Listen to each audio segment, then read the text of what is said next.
बहुत सारे ल्यूस्टेंट का इस तरह की बुकों का उपयोग हम लोग शुरू से करते हैं।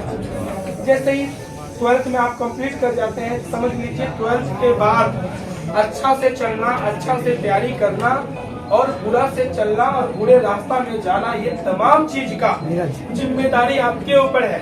आपके घर वाले जिम्मेदारी नहीं लेंगे, क्योंकि उन्होंने आपको वहां से आपको यहाँ तक पहुँचाया।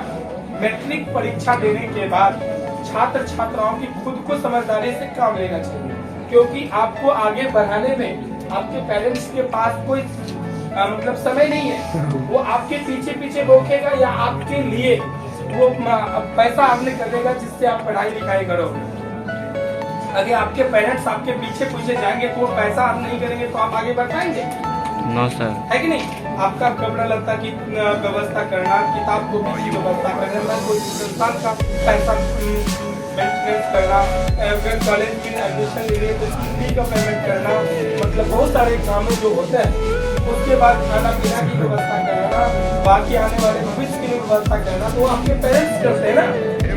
वो इतना सोचते हैं तो वो आपके पीछे कैसे दौड़ेंगे?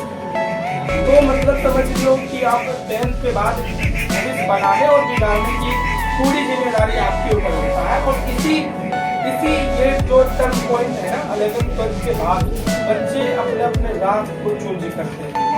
जो अच्छे बारे में चले गए वो तो आगे बढ़ जाते हैं, जो कहीं ना कहीं सही गाइडलाइन और सही दिशा नहीं मिलता है या अपने मनमानी करता है वो गलत राह में चले जाते हैं, जिसका परिणाम हमें करने की आवश्यकता नहीं।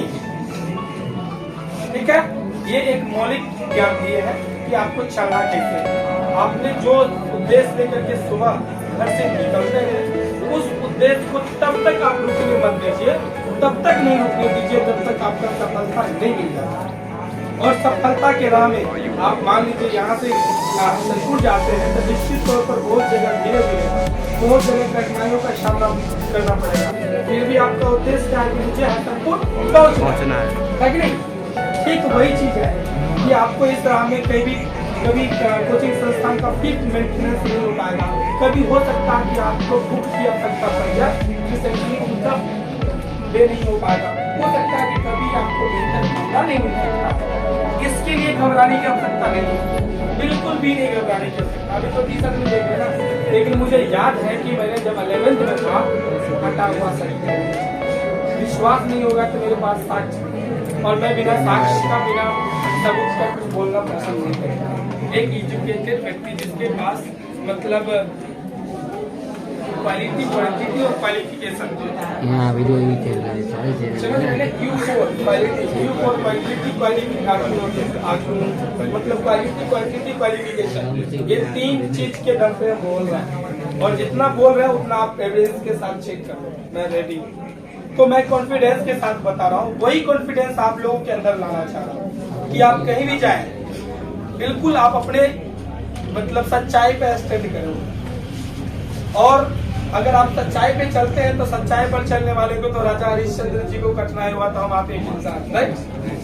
लेकिन उससे घबराने की आवश्यकता नहीं है। ये सब एक मौलिक ज्ञान था। अब हम चलते हैं आपको शिक्षा के क्षेत्र में। आप सबसे पहले मेरा सवाल है आप सभी छात्र छात्राओं से कि आप जो 12th क्लास की तैयारी करते हैं लगभग में 500 के एग्जाम होता है, राइट? 500 के एग्जाम होने का मतलब हुआ कि 500 एग्जाम के हेतु बुक भी होगा। ये साइंस फैकल्टी वाले को तो मतलब फिजिक्स, केमिस्ट्री, बायोलॉजी होगा, एक्सटर्नल मैथ भी होगा, फिर हिंदी वगैरह, इंग्लिश वगैरह भी है, राइट? कुल मिलाकर हम ये कह सकते हैं कि 600 की तैयारी और 500 का परिणाम।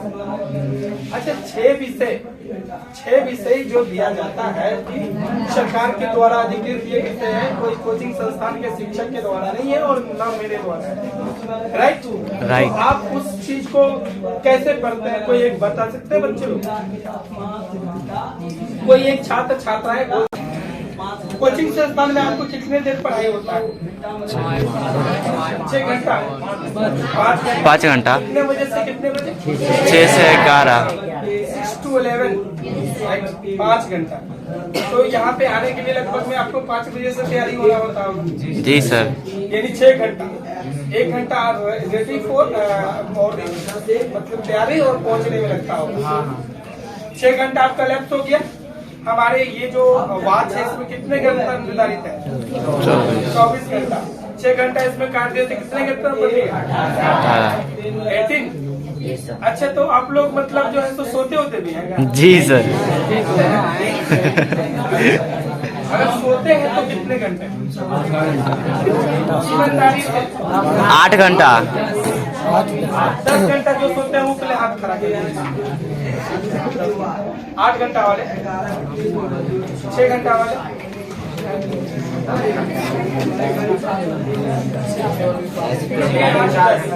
उससे भी नीचे। जो 10 घंटा सोने की बात कर रहा है ना, वो 5 घंटा सोते हैं, 5 घंटा यूट्यूब चलाते हैं, फेसबुक चलाते हैं, 1 घंटे। जो 8 घंटा है ना, वो 2 घंटा उसी को देते हैं। एब्जेक्ट में सोने एक योग्य छात्र हो या छात्राएं हो या अभिभावक हो, एनीवे कोई भी जन हो, अगर वो सोने का